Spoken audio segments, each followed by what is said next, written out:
네, 공무원이 되기 위해 시험을 준비하고 있는 공시생이 25만 명으로 추정되고 있습니다. 취업준비생 10명 중 4명에 해당되는데요. 많은 취업준비생들이 공무원 시험에 몰리면서 사회적인 문제까지 발생하고 있습니다. 네, 이창원 한성대 행정학과 교수와 함께 공무원 시험의 열풍과 문제점 짚어보겠습니다. 안녕하십니까? 네, 안녕하십니까. 네, 통계청에 따르면 취업준비생 65만 2천 명 가운데 25만 6천 명이 공시생인 것으로 나타났습니다. 네.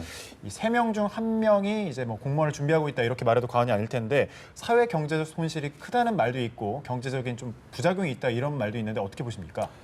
일단은 예. 이제 조금 전에 말씀하신 것처럼 취업 시험 준비자가 65만 2천 명이라고 이제 통계청에서 나오지 않았습니까? 네. 근데 그 중에서 일반직 공무원을 응시하는 사람들이 한 39.3%. 예. 그 다음에 임용 시험이라는 게 있죠. 거기 한 5%. 또 사법 시험이나 행정고시 또 전문직에 응시하고자 한다는 분들이 8.7%거든요. 그럼 요것만 합치게 되면은 사실상 52%입니다. 네. 예. 정확하게.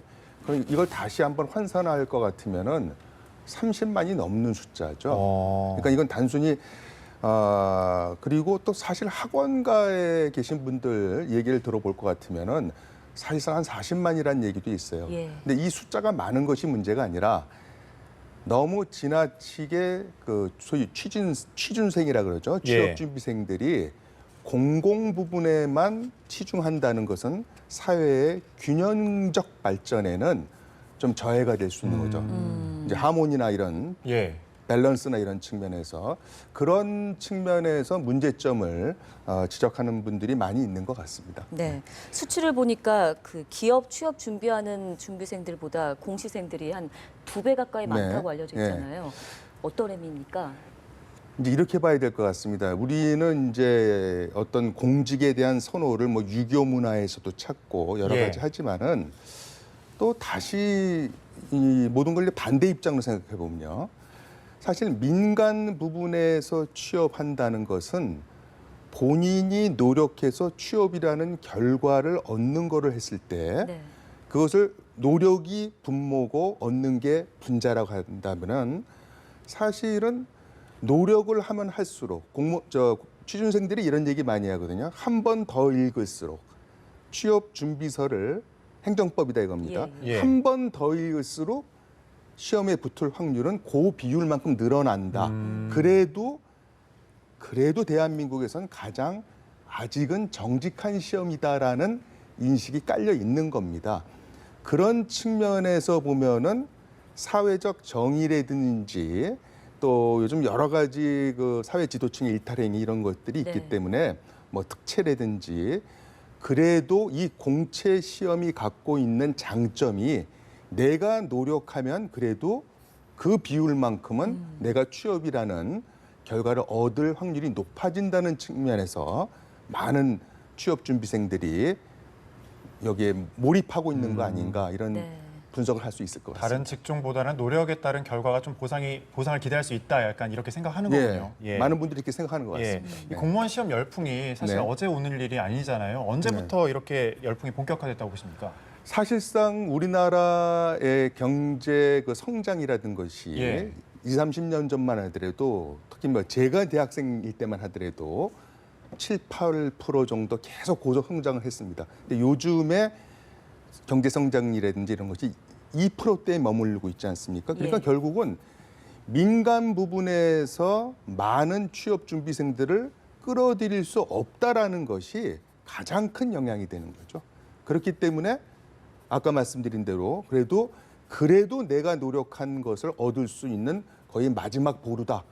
그러다 보니까 교원 임용 시험이라든지 일반직 공무원이든지 사법 시험이든지 모든 이런 공적인 영역의 시험으로 다 사람들이 몰리고 있다. 이렇게 해석할 수 있을 것 같습니다. 네. 앞서 공시생 수 30만 명 정도 거기에 이제 학원가에서 포함되지 않은 사람들까지 하면 40만까지 예측을 할 수 있다 얘기를 해주셨는데 올해 특히 공시생 수가 2006년 이후 10년 만에 가장 높게 나타났거든요. 이러한 현상이 그 사회 균형 발전에 좀 저해가 될 수 있다고 짚어주셨잖아요. 이렇게 된 부분에 사회적 배경도 분명 영향이 있었을 것 같은데요. 네, 일단은 사회적으로 지금 많이 침체되어 있습니다. 민간 부분이 아주 침체되어 있죠. 요즘 조선업 같은 경우에. 자, 이런 환경에서 내가 노력하면 된다라는 거 아까 말씀드린 거 한 가지하고 두 번째가 뭐냐면은 정년 보장이라는 건 참 매력이죠. 네. 민간 부분에 있어서는 아무리 정규직으로 취업했다 하더라도 사실상 많은 명퇴 압력이라든지 요즘 뭐 30대, 40대에도 명퇴 압력을 네. 지금 받고 있으니까요. 그다음에 이제 이렇게 말씀드리면 또 공무원분들은 기분 나쁘게 생각하실 수도 있을 것 같은데 칼퇴근, 어떤 정시 퇴근이라든지 예. 저녁이 있는 삶이라는 거 굉장히 중요하겠죠. 그러니까 내가 조금 덜 벌더라도 나름 내가 원하는 어떤 여가 시간을 갖고 싶다는 거.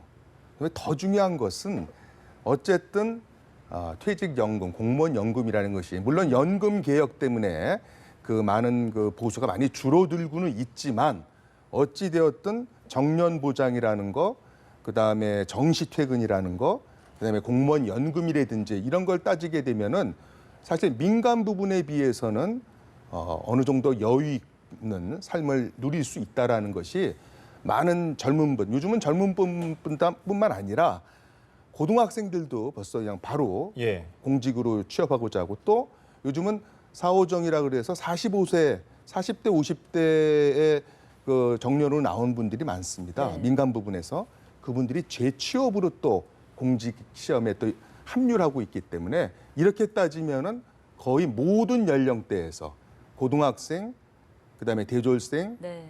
그다음에 40대, 50대에서 할 수 없이 나온 분들 민간 부분에서 이분들이 다 합치게 되면 그 열풍은 거의 광풍이라 해도 지나지 않는다. 네. 이렇게 요약할 수 있을 것 같습니다. 네, 지금 소득과 정년 부분에 대해서도 이제 네. 짚어주셨는데 정년이라는 부분 뭐 잘 지켜지고 있나요? 어느 정도까지 정년이 보장이 되고 있나요? 예. 물론 공무원 정년은 60세입니다. 예. 원칙적으로. 근데 물론 고위직으로 갈수록 그걸 잘 못 지키죠.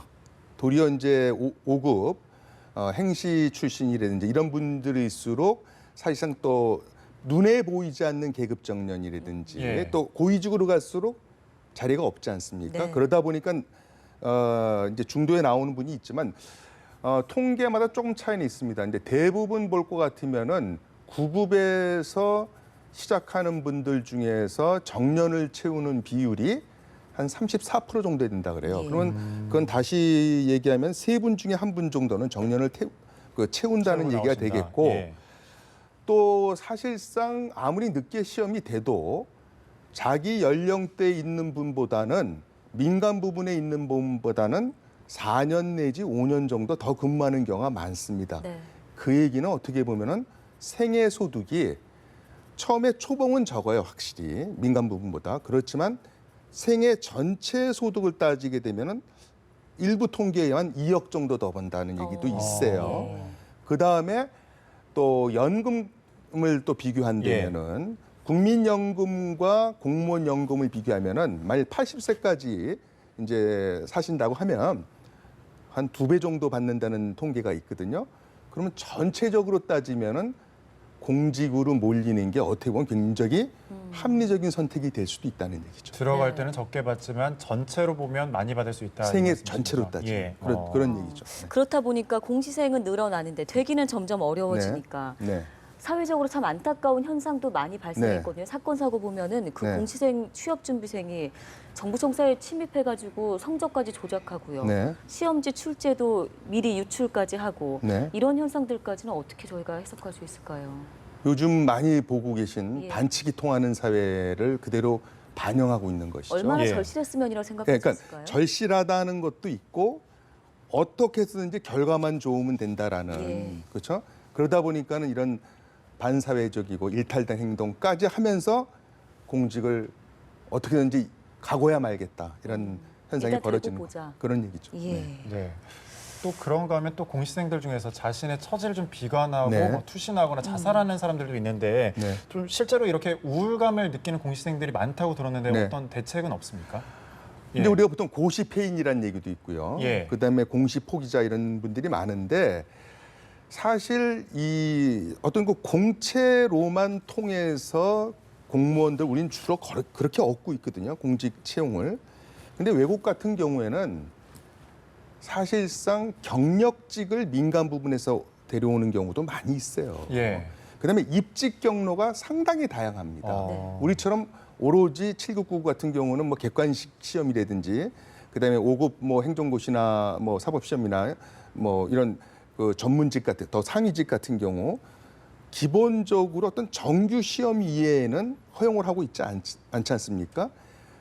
그런데 이제 OECD나 대부분의 외국 같은 경우는 실질적으로 다양한 경로를 통해서 들어옵니다.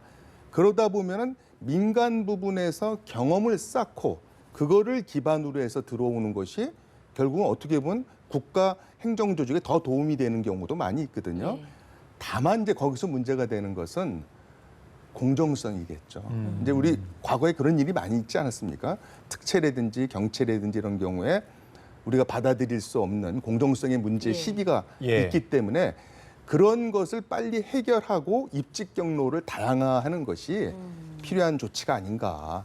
저는 그런 생각을 해봅니다. 네. 네. 참 많은 취업 준비생들이 공시생으로서의 지금 노력을 하고 있지만 그 취업 못 뚫고 들어가는 비율은 어느 정도예요? 얼마나 확률이 될까요? 합격할 수 있는 확률이요? 그냥 대략적으로 보면 10명 중에 1명 정도라고 보시면 될 것 같아요. 10명 모든 시험을 통틀어서 뭐 국가직, 지방직 뭐 하여튼 모든 걸 다 통틀어서 보면은 일반적으로는 10명 중에 1명 정도가 들어가는 것이다. 물론 이제 뭐 서울시 금년 7급 같은 경우에 한 288대 1이라든지 뭐 경이로운 숫자가 있었지만 그건 특수한 경우고 전체를 포괄적으로 볼 경우에는 10명 중에 1분 정도가 결국 그 최종 관문을 뚫는다. 네. 이렇게 해석하시면 될 것 같습니다. 네, 지금 10명 중에 1명이라고 하셨는데 사실 공무원 시험도 그 급수마다 좀 난이도가 상당히 차이가 예, 있죠. 차이가 있지 네, 않습니까? 네, 네. 만약에 뭐 7급 이상 되는 그런 네. 좀 어려운 시험을 준비하는 그 네. 사람의 경우에는 네. 좀 준비하다 보면 나이가 늦어지고 그러다 네. 보면 약간 공무원 시험을 나중에 포기를 했을 네. 때 발생한 사회적 손실도 있을 것 같은데 상당히 많죠. 예. 왜 그러냐면요. 공시 포기자들이 결국 나중에 취업할 때 보면은 취업률이든 그 다음에 그 연봉이든 이 모든 것이 상당히 떨어집니다. 예. 그러다 보니까 열패감을 느낄 수밖에 없고 좌절감이라든지 이것이 전체적으로 모으게 되면은 사회적인 분위기를 다운시키는 이런 역할을 하는 것이죠. 네. 예, 그렇군요. 네, 공시생과 관련해서 이창원 한성대 행정학과 교수와 함께 열풍과 문제점을 짚어봤습니다. 말씀 네, 고맙습니다. 잘 들었습니다.